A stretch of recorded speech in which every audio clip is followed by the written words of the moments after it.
The House Oversight Committee chamber buzzed with a dull, predictable rhythm, the kind of bureaucratic white noise that cloaks itself in procedure and fatigue. The air smelled faintly of old upholstery and sharpened pencils. Rows of Congress members tapped on phones, whispered to aides, adjusted microphones. C-SPAN's camera panned mechanically across the room, capturing the sluggish ballet of another day in government. Then Jasmine Crockett leaned forward. She didn't raise her voice. She didn't stand. She simply reached for a black leather folder that had sat untouched beside her elbow for nearly an hour. The room didn't notice. Not yet. It was only when she cleared her throat and addressed the chair that something shifted. "Mr. Chairman," she said, voice calm, clear, and deliberate, "if the committee would permit me 1 minute, I have a matter of national relevance to disclose." Chairman Comer, flipping through notes, barely looked up. "This isn't the time for grandstanding, Representative Crockett." Jasmine didn't blink. "This won't take more than 63 seconds. Kevin McCarthy, seated 3 rows away, raised an eyebrow.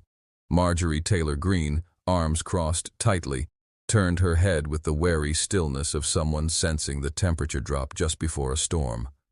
Without waiting for further approval, Jasmine opened the folder. Her eyes swept the room once, then she began. "In my possession are sealed paternity results, notarized affidavits, and foreign banking records. Together, they suggest a long-term hush money operation linked directly to the former President of the United States, regarding an undisclosed child." Silence. Then, a collective inhale. Audible murmurs. The kind of reaction that isn't just political. It's primal. It was as if the floor of the chamber had tilted. Kevin McCarthy's pen slipped from his hand and clattered to the floor, across. As the aisle, Lauren Boebert muttered something inaudible to her aide. Jasmine continued, unfazed. The mother, a foreign national, was associated with the Miss Universe pageant circuit during the 1990s. The child, now an adult, resides overseas, unaware until recently of the paternity he was denied. Greene leaned forward, lips taut, hands clenched on the table. Chairman Comer tried to speak, but Jasmine raised a page in her hand, halting him mid-breath. "You'll want to hear this." The cameras adjusted. One of them whirred loudly as it zoomed in. In the gallery above, reporters scrambled for notepads. "Evidence includes wire transfers from a shell corporation in Cyprus, flagged by international banking monitors for irregular campaign-related disbursements," she said. "We also have testimony, sealed but available to this committee under subpoena, from a former Trump Organization assistant who was paid to destroy related documentation." Someone swore under their breath. The room, a heartbeat ago, immersed in procedural tedium, now pulsed with disbelief. Phones lit up. Staffers stepped into hallways. Aides began typing furiously. Jasmine lowered the page and placed it deliberately on the desk. "The details are complex. The pattern, undeniable. This is not speculation. This is documentation." C-SPAN's live feed began to stutter under the sudden load. Millions of viewers, unaware they'd be witnessing history, found themselves frozen on a single frame. Jasmine Crockett, mid-sentence, folder open. A stack of damning evidence just beginning to bleed into the public record. An aide near the door whispered into a phone, "Tell them to turn on the TV. Right now." The chairman, visibly shaken, leaned toward the mic, but didn't speak. Jasmine's eyes scanned the chamber, not confrontational, but resolute. Not seeking drama, but demanding reckoning. "What we do with this informant, Tian, is up to this body," she said, her voice now soft but steely. "But no man, no matter how powerful, should be allowed to rewrite the record of his legacy with the silence of others." A moment passed. Nobody moved. Outside the Capitol, reporters began assembling by the dozen. Hashtags trended within minutes. #TrumpChild, #Crockett63, #SecretSon. Inside, the committee chamber had gone silent, like a courtroom seconds after a verdict has been read. This was no longer just a hearing. It was a detonation. And Jasmine Crockett, measured, deliberate, unshaken, had lit the fuse with just 63 seconds. Long before the folder slid across Jasmine's desk, before the headlines screamed betrayal and bloodlines, the truth had crossed an ocean. carried in the quiet, encrypted files of a man who had spent 2 decades living in the shadows of someone else's silence. Marek Havel had never sought attention. He wasn't the kind of journalist who gave TED Talks or posed for press badges. His work took place in the archives of Czech courtrooms, the fluorescent-lit chambers of forgotten bureaucracy, and it was there, buried beneath years of litigation and legal misdirection, that he found the case file.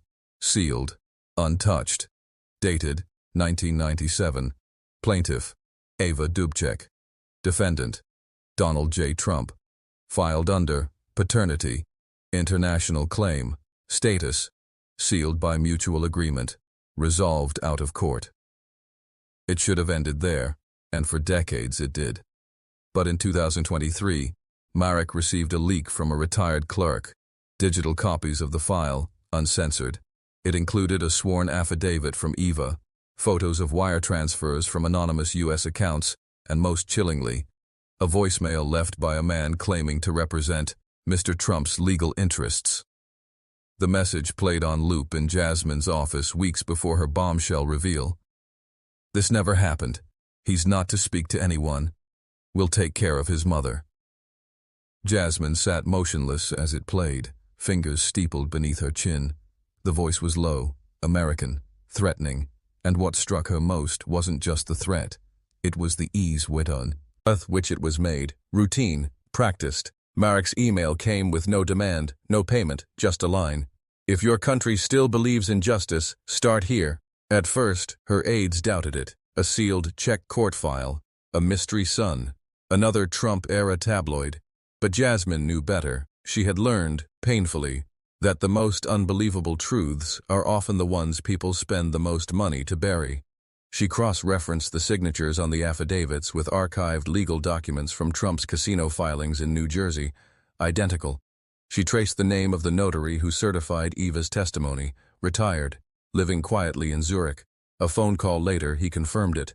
"I remember her, scared, determined, and she swore he knew." The deeper Jasmine dug, the less it felt like scandal, and more like rot. Quiet, institutional rot that had seeped into the walls of power for decades. If a president could silence a child abroad while waving to cameras at home, what else had been silenced? She gathered her team, laid out the evidence, and said what none of them wanted to hear. "If this is true, it's not just about a child. It's about foreign leverage, campaign fraud, abuse of power. This could go all the way up." An aide shook his head. "This'll blow up everything." Jasmine stared at the manila folder, the one she hadn't yet opened. "Good," she said. Back in Prague, Marek received a message from Jasmine's team. Encrypted confirmation. The documents were in congressional hands. The investigation had begun. For the first time in 27 years, he allowed himself to feel something he hadn't since the Cold War, that something hidden might finally come to light. What he didn't know, what none of them knew yet, was that the child at the center of the storm wasn't in hiding anymore, and he'd just made contact with someone in Berlin. But for now, Jasmine had enough to hit the match. The numbers didn't lie, they never did. In a fluorescent-lit conference room buried inside the Rayburn building, Jasmine's senior aide Erin stared at the spreadsheet glowing on her laptop screen, a labyrinth of transactions, dates, vendor names, and obscure corporate shells. What stood out wasn't the size of the money, but the deliberate simplicity, $450,000, labeled Consulting Media Strategy, date October 2020, paid by Trump 2020 Campaign Committee. Recipient Weston D. Analytics, LLC. On paper, it passed the smell test. But the LLC didn't exist in D.C., not in Florida, not in any state registry under that name, until they checked Delaware. The company was registered to a virtual address in Wilmington, traced back to a broader network of political shell firms.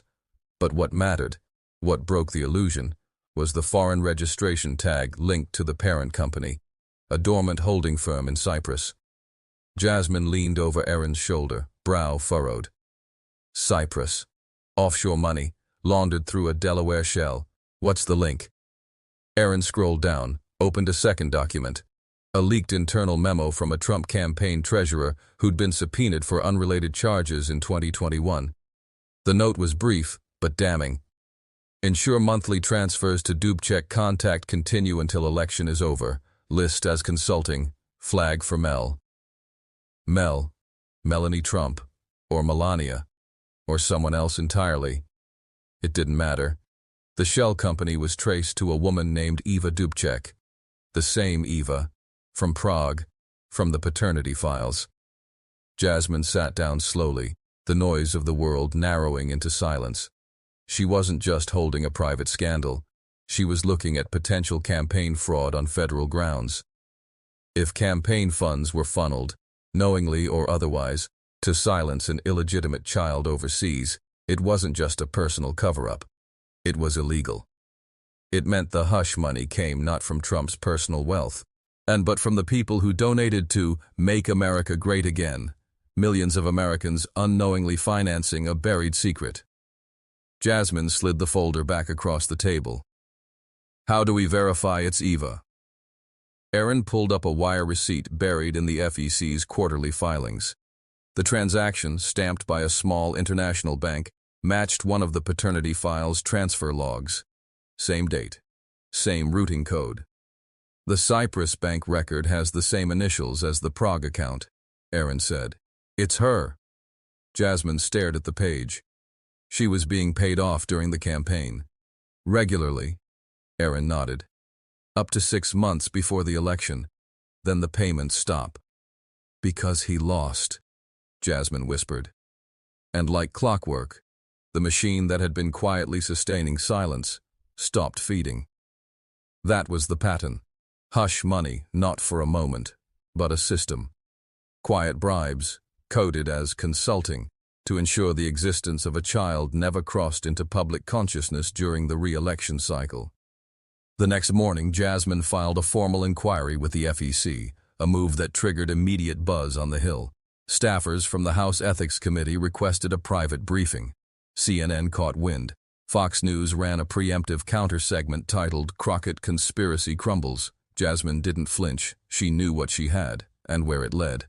In private, she told her team, "This isn't just about the child. This is about the man, the machine, the lie that held his empire together."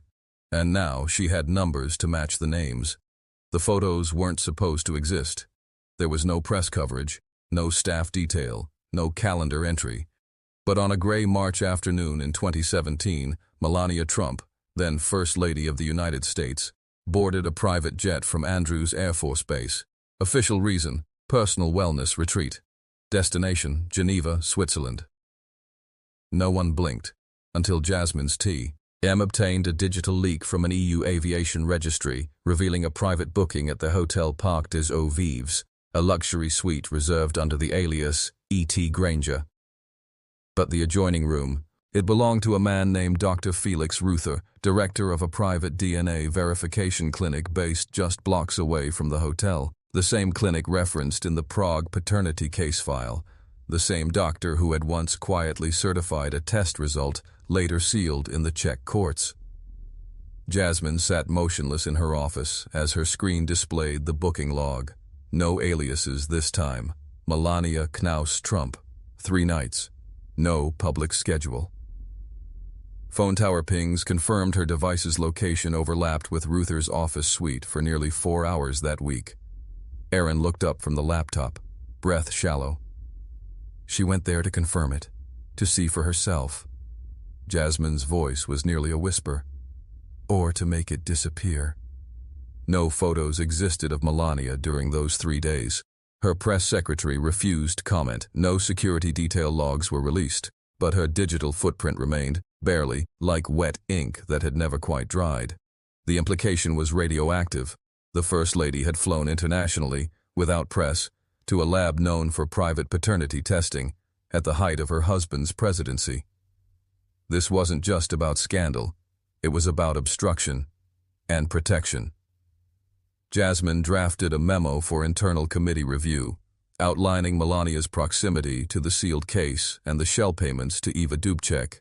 It read less like a conspiracy and more like a coordinated effort, a firewall around a truth deemed too politically lethal to acknowledge.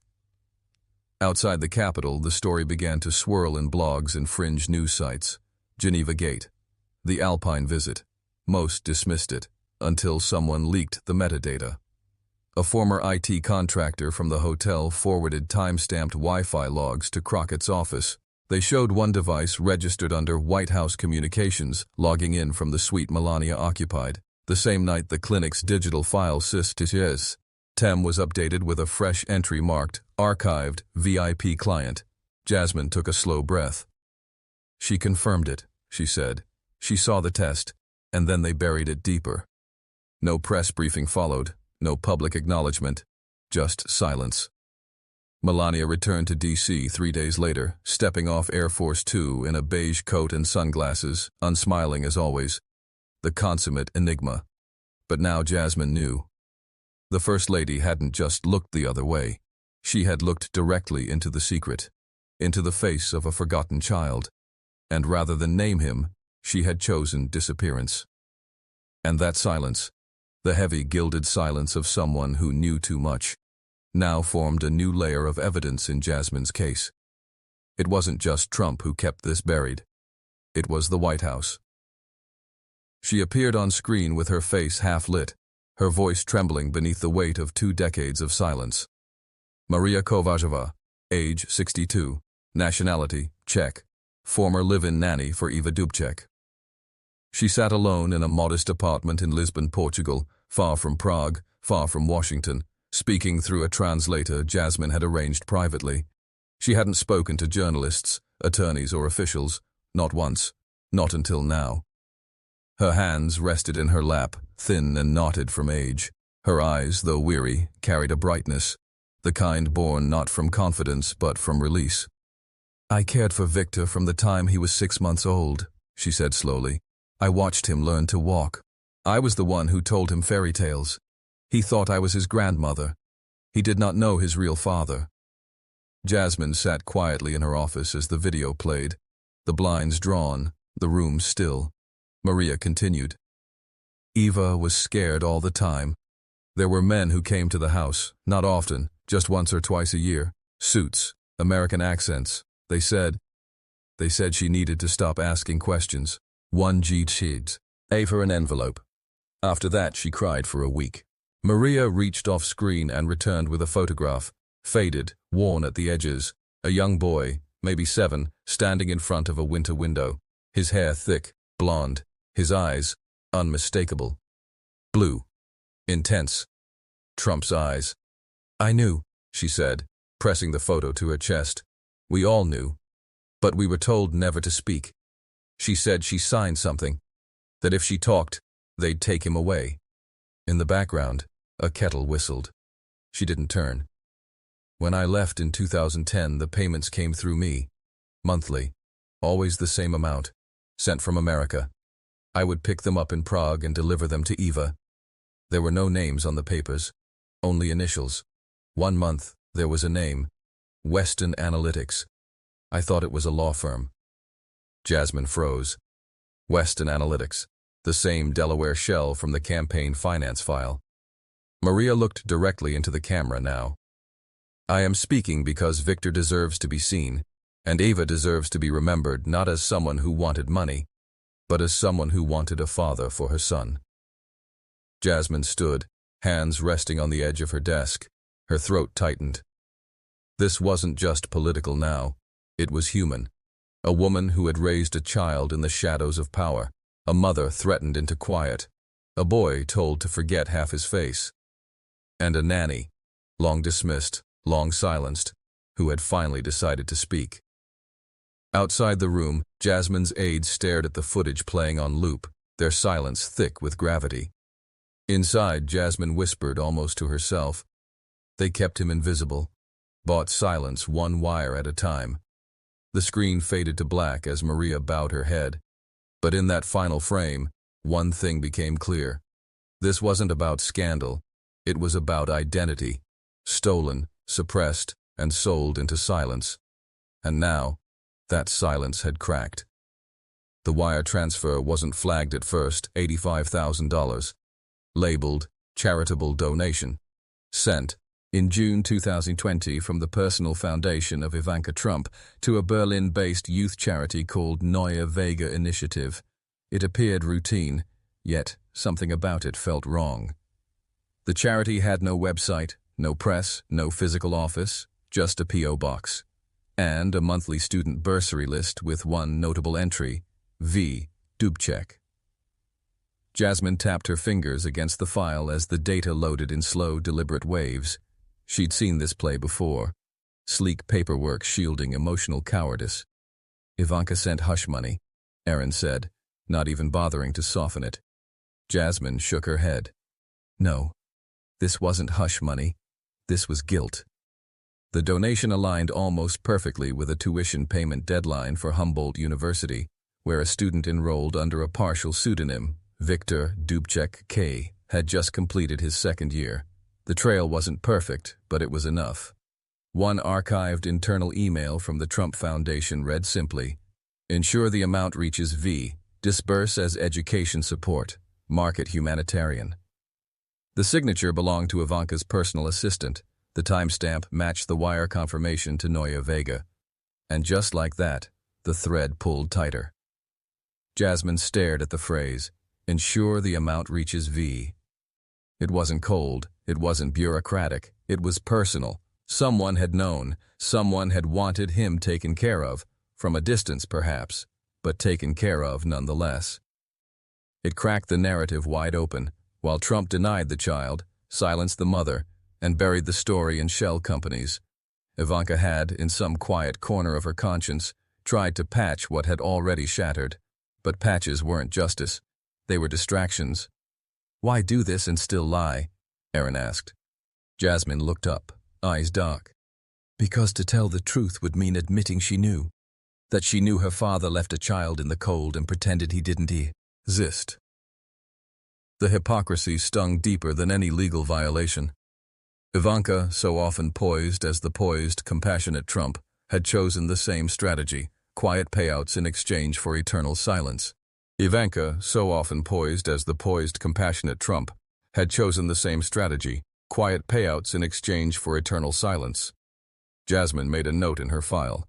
Pattern of internal acknowledgement without accountability, high-level complicity, motive, family preservation. Outside, the headlines twisted like vines around the Capitol dome. Fox News, Crockett's witch hunt unravels. MSNBC, new documents suggest Ivanka knew all along. Social media boiled. The name Victor trended beside Eric and Tiffany, a grotesque guessing game of Trump DNA. But Jasmine knew this wasn't about scandal anymore. It was about a boy who had become a secret, and a woman who tried, in silence, to pay for what she could never admit. Back in her office, Jasmine slid the donation file into the growing folder. "This isn't just a cover-up," she murmured. "It's a family portrait, and the frame's finally cracking." The morning after Jasmine's reveal, Capitol Hill stirred like a shaken hive. Inside the Fox News studios, hosts used words like fabrication, witch hunt, and manufactured scandal. Kevin McCarthy issued a statement before sunrise, calling Crockett's presentation a shameful display of character assassination dressed in procedural clothing. But it was what wasn't said, what lingered in the silence between GOP leaders, that struck harder. They weren't denying the documents existed. They were questioning how she got them. By 10 a.m., 2 House Republicans filed a motion to censure Jasmine Crockett for misuse of committee time and dissemination of unverified private materials. The move was symbolic, meant to paint her as unstable, untrustworthy, a rogue actor with too much fire and not enough restraint. Jasmine watched the resolution scroll across C-SPAN. She didn't flinch. "They're going to try to bury this with noise," Aaron said, flipping channels. "Ban you from committees, maybe even ethics referrals." Jasmine didn't respond immediately. Her fingers tapped her temple, slow, rhythmic, not nervous, focused. "They think this is about me," she finally said. "They haven't realized I'm just the match." Outside her office, protesters had already begun to gather, some carrying Truth for Victor signs, others shouting, "Leave Trump alone." Cable trucks lined the street like armored beetles. Inside the Oversight Committee chambers, Chairman Comer called for an emergency review session. His voice, stiff with Southern control, barely hid the tension as he addressed the room. "We cannot allow personal crusades to derail this institution." Jasmine met his eyes from across the room. She said nothing, but her silence was heavier than 1,000 accusations. Meanwhile, Representative Matt Gaetz gave an impromptu press conference outside the Capitol steps, his voice drenched in theatrical outrage. "This isn't journalism. This isn't oversight. This is tabloid sabotage, orchestrated by a grandstanding leftist who's addicted to camera time." The reporters pressed in, not with softball questions but with fire. "Have you reviewed the documents she submitted? Do you deny the existence of a sealed court case in Eastern Europe tied to Trump Organization funds?" Gaetz deflected, of course. "We don't take foreign disinformation seriously, especially when it's weaponized in committee hearings." But the damage was done. For every denial, there was a screen-captured headline. For every rebuttal, there was another affidavit surfacing online. What had started as a single-page reveal had become a rolling avalanche, one carefully documented page at a time. By the end of the day, Jasmine's staff received an internal memo. Her office budget might be frozen pending ethics review. That night, a Fox News chyron read, "Crockett in freefall, orchestrated smear campaign, but Oz," and progressive YouTube channels and late-night Twitter threads. Another phrase trended. "She said it, in 63 seconds, and they've been scrambling ever since." Back in her apartment, Jasmine stood alone at the window, city lights blinking like static behind the glass. "Let them come," she said quietly, her voice not angry but resolved. Aaron, sitting on the couch with a bowl of popcorn and 3 dead remotes, glanced up. "You realize they're going to use this to launch a full reputational inquisition, right?" Jasmine turned away from the window. "They already have." What they didn't expect was this. She held up the folder again. Its edges were worn now, smudged with hours of handling. Inside was truth too detailed to ignore and too ugly to forgive. "They thought I'd cave. They thought I was bluffing." She smiled. Not cruel, but certain. "They forgot I do courtrooms, not card games." The email arrived at 3:12 a.m. Unmarked, no subject line, a single attachment. Aaron almost missed it while skimming through a flood of press inquiries and threats. But Jasmine saw the name in the address line. ZM. She clicked. It was a voice recording. The woman's accent was delicate but deliberate, Eastern European, but softened by years of careful English. "My name is Zoya Mirkovich. I was 23 when I met Donald Trump." Her voice cracked, not for drama, from exhaustion. "I was employed by a resort in Montenegro that his company managed. I didn't know what he wanted when he invited me for drinks after a golf course inspection. I was young. I was stupid. I was alone." Jasmine's hands tightened into fists on the edge of her desk. "I didn't expect him to be charming. He wasn't. He was transactional. He said things that made me feel replaceable, like it wasn't about who I was, just that I was there." There was a pause. Not edited, real, long, heavy. "When I found out I was pregnant, I tried to contact his people. I wasn't asking for money. I just wanted to know what to do. But his team came first." Zoya's breathing changed, shallow, bracing. He sent a lawyer, an American one. He had a folder of documents, non-disclosure, a trust account. I was told it was generous, that I was lucky." Another pause, the hum of streetcars in the background. "I signed. I shouldn't have. But I was broke. My parents didn't believe me. And the lawyer said if I spoke to the press, the trust would dissolve." The silence stretched until Zoya's voice returned, lower now. "My son is 11. His name is Luca. He is not a secret to me, but he's a secret to the world." Jasmine sat perfectly still. "I came forward because I saw the clip on Twitter. I watched Representative Crockett speak. 63 seconds. And she said things that only I had ever said out loud. To one man, in one room, behind one door." Her voice dropped into a whisper. "I don't want my son to grow up thinking his father was ashamed of him." The recording ended. Jasmine leaned back, eyes closed. A single breath escaped her.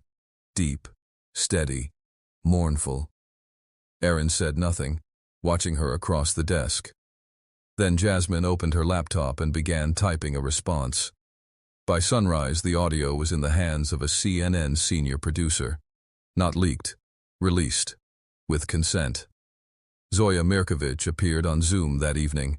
Blurred background, voice altered, identity protected, but her words were razor sharp. I am not doing this for attention. I'm doing it because this man wants to be president again, and the American people deserve to know who he really is, not who he pretends to be with a flag and a Bible. The internet detonated. Clips of the interview flooded TikTok and YouTube. Twitter rebranded it the testimony heard round the world. And somewhere in a penthouse above Manhattan, a man known for denying everything and apologizing for nothing suddenly found himself facing something that couldn't be paid off. A mother's voice. Not political, not partisan, just human. She didn't cry for pity, Jasmine said during a follow-up interview. She spoke so her son could hear the truth one day. That matters more than 1,000 press conferences. The chamber storm had spilled into living rooms now. Not even Trump's most loyal surrogates could spin this away completely. Because this time, the evidence had a heartbeat.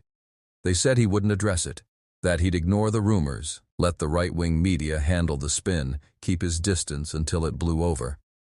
But Donald Trump never could resist a camera, especially when cornered. At 8:43 a.m., he walked into the gilded lobby of Trump Tower and stepped behind a podium emblazoned with an American flag. Dozens of cameras snapped on. Supporters flanked him with pre-printed signs, "Fake news smear" and "Hunter Biden who?"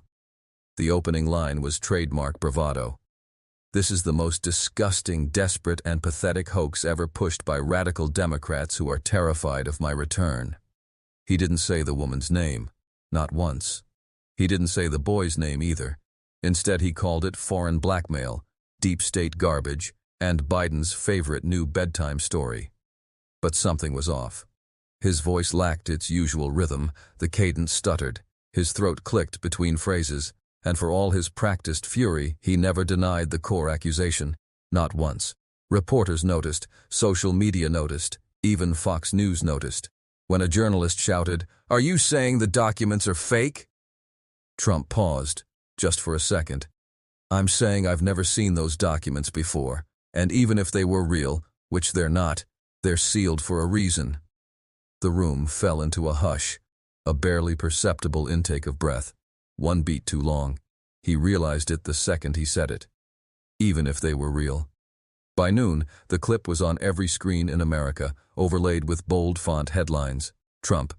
Even if they were real. It didn't matter what came after that. That one phrase, ambiguous, defensive, cracked the veneer of denial. Jasmine Crockett was in her office when the feed played. She rewound the footage twice, played it back frame by frame, studied his body language, the way his jaw clenched, the flicker in his eyes, the drop in vocal pitch when he mentioned the sealed records. She leaned over and whispered to Erin, "He's panicking. That wasn't strategy. That was fear." Across the political aisle, Republicans scrambled. Some issued statements calling the allegations deeply troubling. Others tiptoed around the topic, redirecting to Hunter Biden or border policy. But behind closed doors, aides were furious. He could have denied it outright, one GOP strategist told Axios anonymously. Instead, he practically winked. Later that night, on MSNBC, Jasmine sat down for a prime-time interview. The host leaned forward. "You've seen the clip. You heard his words. Do you believe Donald Trump has a secret child?" Jasmine didn't flinch. "I don't believe anything," she said. "I know what I've seen. I know what I've heard, and now America knows it too." The host raised an eyebrow. "What do you think that press conference was?" Jasmine paused. "A man trying to convince the world that truth is optional, that if he talks loud enough, long enough, the facts will get tired." The host smiled slightly. "And do you think the facts are tired?" She met the camera. "No, they're wide awake. And so is the country." The battle lines were now drawn in public view, and Trump, for the first time in years, didn't look like the man in control. He looked like the man being hunted. The corridors of Capitol Hill buzzed with urgency. Somewhere between the 4th and 5th floor of the Rayburn building, a single sheet of paper changed the trajectory of a nation. Stamped in bold red, subpoena, issued to Donald John Trump, subject, testimony regarding sealed paternity documents, international financial transfers, and concealment of material evidence. Jasmine Crockett didn't be link when she signed it. She handed it to the clerk herself, her signature bold, controlled, the pen pressing just enough to leave a small indentation in the table beneath the paper. The subpoena was delivered the next morning at Mar-a-Lago. Secret Service agents received it silently. The courier didn't wait for a response. The cameras caught the moment. A flash of white in a sea of gold-plated fences and palm trees, and within minutes, hashtags trended globally. Trump subpoena, #Crockett strikes, #the child he hid, Fox ran it with a cautionary chyron, unprecedented political witch hunt. MSNBC ran it with fire, the subpoena that could end Trump. The legal world split overnight. Constitutional scholars debated immunity, executive privilege, and the reach of congressional subpoenas post-presidency. But the public didn't care about theory. They wanted answers, and they wanted them under oath. Jasmine stood in front of the press corps just after noon, cameras angled up, catching her against the marble columns of the Capitol, the seal of Congress behind her like a halo. "We didn't choose this path lightly," she began. "We've consulted legal experts, ethics panels, and our own conscience. But when the integrity of democracy is threatened by secrecy, we have an obligation to act." A reporter shouted, "What do you say to those calling this a political stunt?" She smiled, but it was the kind that doesn't reach the eyes. "I don't perform stunts. I present evidence." Another reporter jumped in. "Do you believe Donald Trump will comply?" Jasmine let the silence stretch. "Let's see how loud his lawyers get," she said finally. "That's usually how you know someone's nervous." Back inside, House Republicans scrambled to issue motions to quash. They called it a misuse of committee power, a constitutional overreach, and an attack on fatherhood itself. Jim Jordan practically foamed at the mouth during a press conference, shouting, "This is a circus. This is revenge politics. They're dragging a man's family into the mud." But even behind his rage, his eyes darted nervously toward reporters' screens replaying the Trump press conference, the "even if they were real" line looping on repeat. A senior Republican aide leaked a frantic internal memo to Politico. "We need to control the narrative. If he gets on that stand, we lose the base. He rambles, he admits things, he can't be trusted in a deposition setting." Across D.C., lawyers whispered what the press hadn't yet printed. If Trump ignores the subpoena, contempt charges are possible. If he complies, perjury is inevitable. And if Jasmine had the documents she claimed, the hearing could be the beginning of something far worse than impeachment. That night, Jasmine met with her team in a closed-door strategy session. Aaron laid out printouts, timelines, flight logs. Malik ran down banking wires and comms between former Trump aides. Jasmine spoke last. "Every lie he's told, every document he's sealed, every life he's twisted for power. It's all cracking open now." She placed a photo on the center of the table. It was the boy. No name, just a face. Quiet eyes. Unmistakable resemblance. She tapped the photo. "He didn't ask for this, but he's the reason we finish it." 3 days had passed since the subpoena. Networks ran split screens. Jasmine at the Capitol and a silent Mar-a-Lago balcony where Melania once stood, now empty. Not a press release, not a tweet, not even an Instagram post. Her absence had begun to scream louder than any denial. Jasmine noticed it too. "She's not just quiet," she said to Aaron, flipping through another round of deposition documents. "She's strategic." Aaron looked up. "You think she knows everything?" Jasmine didn't answer. She didn't have to. Everyone in D.C. had seen the way Melania operated. Distant but deliberate. A woman who rarely spoke, but when she did, it was with surgical precision. And now, with her husband's empire wobbling under the Weight of this scandal, her silence began to feel not like loyalty, but leverage. Reporters speculated. Was she protecting the child, shielding herself, or waiting for the right moment to strike a deal? One tabloid ran a bold headline: Melania's prenup had a paternity clause.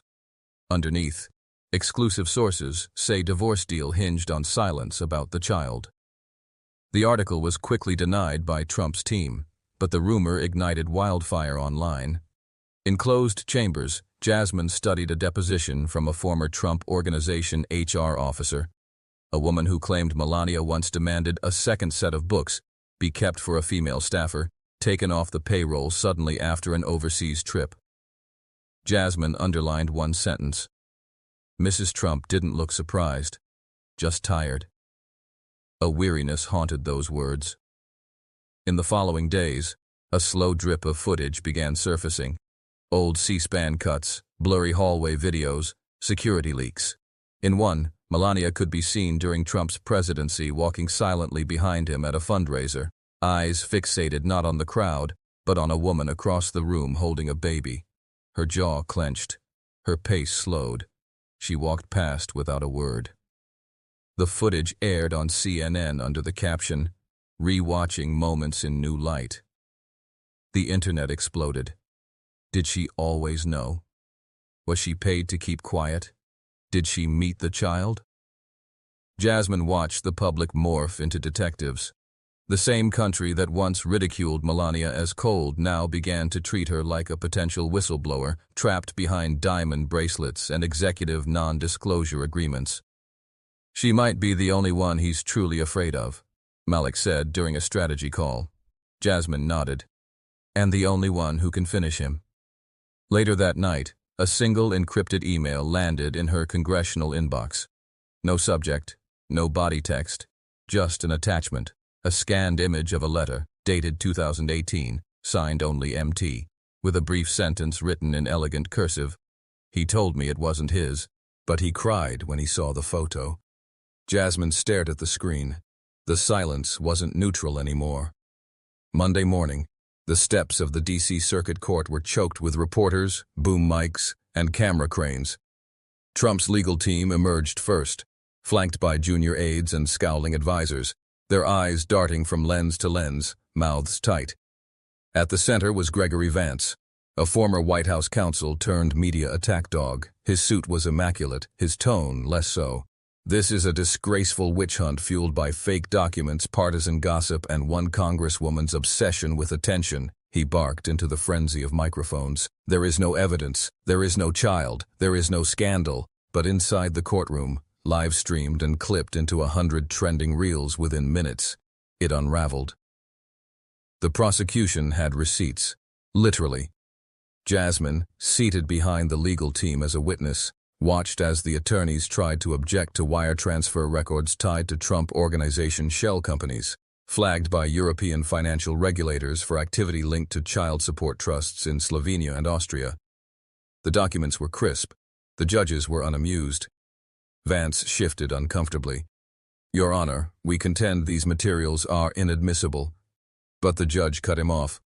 They were subpoenaed months ago. You had time. A loud cough echoed in the chamber. C-SPAN caught it, a junior attorney behind Vance mouthing something to a colleague. We're cooked. It didn't stop there. A second bombshell, the sworn deposition of Ivanka Trump, recorded days earlier, was played aloud, her voice calm, detached, but clearly uncomfortable. I asked my father about the payments. He said, it's handled. He didn't deny the child. He said it would ruin Melania if it ever got out. Gasps in the courtroom. Vance turned a deep, blotchy red. That context was taken. The judge snapped again. Sit down, Mr. Vance. You're hemorrhaging credibility. Jasmine watched it unfold with clinical clarity. Her years as a public defender had prepared her for chaos, but this